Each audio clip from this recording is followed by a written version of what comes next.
Byron Alvarado, fellow provisor, good friend of mine, the strategy partner. Has been on my show before. Want to talk about retirement planning because this is one area you start young, you can do a fantastic job. That's correct. Yep, welcome to the show. Thanks, Fred. Let's talk about overall, what is retirement as you define it, as you see it? Well, everyone has a different definition. So really, I try to make it real basic. It's whenever you want to stop or slow down working and you want your assets to replace the income that, you know, you're not going to work brings you. Yeah, and I think when you think about it, when do you want to slow down? Maybe when do you want to go to 4 days a week? Or when do you want to go to your boss and say, can I work from home 1 day a week?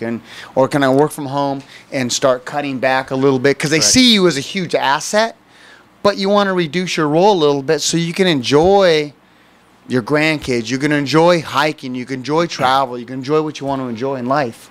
Because we start working right when we finish college or high school typically. Most people's concerns, what are their biggest fears when it comes to retirement?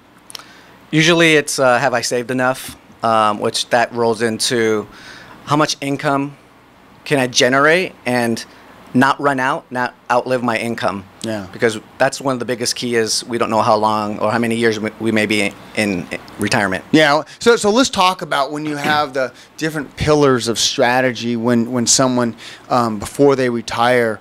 One is setting money aside for retirement, right? Correct. Your home. How do you look at that as far as that strategy? Well, I personally, I think it's a good idea to save for a home. You got to pay rent or mortgage, so either way. So you can be building an asset along the way while having a nice place to live.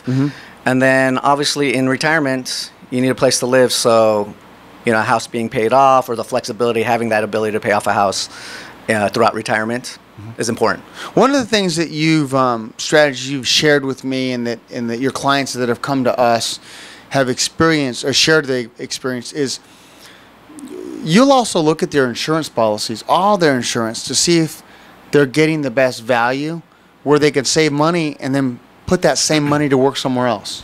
Correct. I think it's really important education. So my process is really based on educating my clients in order for them to be empowered so they can execute the right decision. But in my practice, personal practice, I do review auto, home insurance. I don't do that type of insurance, right. But I start educating the value of insurance. Well, I know you don't do reverse mortgages, but you're always inquiring on that to see if it's an option, right? Or home equity line of credit or whatever it is. Correct. I mean, my job is to help them build wealth most efficiently. So on the back end, they can enjoy as much as possible without running out. So when should you start saving for retirement? You should start saving retirement right when you start working. Because people are surprised that even throwing $20, $50 when you're 18 does wonders versus waiting till you're 40 or 45 or 50. It takes a lot more savings just to get to that same point than someone who started a lot younger. Some of the top mistakes people have made and they can avoid. Especially when someone's nearing retirement, what they do is really trying to go aggressive. And obviously we don't have control of what the economy does. Maybe that's not the best way to tackle things. It's really having a balanced portfolio moving forward, but understanding where their current savings and their time, how much income they can have. Because I ultimately think that if someone understands how retirement distribution works, that's half the battle. The other half is, do we need investments to get a good rate of return? They need to understand the complete picture. Some people get this huge advantage when it comes to a Roth IRA or a simple IRA, typical IRA. I'm not sure if there's another name for the standard IRA out there. What's the difference? And a lot of people can take advantage of that even if they work for somebody or if they're self-employed. Well, a Roth IRA, you contribute with after-tax dollars. It grows tax-deferred. But when you take the money out, it's tax-free versus a traditional IRA, SEP IRA, 401k, you get your tax deduction on the money you contribute.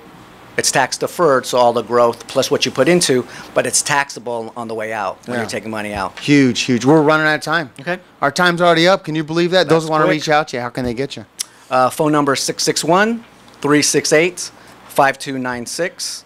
The strategy partners, ladies and gentlemen, Byron Alvarado, the strategies partners. Thanks for coming in. Hey, thanks, Fred. Appreciate it. Hope you enjoyed this edition in this last hour of the Santa Clarita Valley Chamber of Commerce Business Spotlight. Watch us on hometownstation.com. We're coming up in the next hour on AM 1220 KHTS.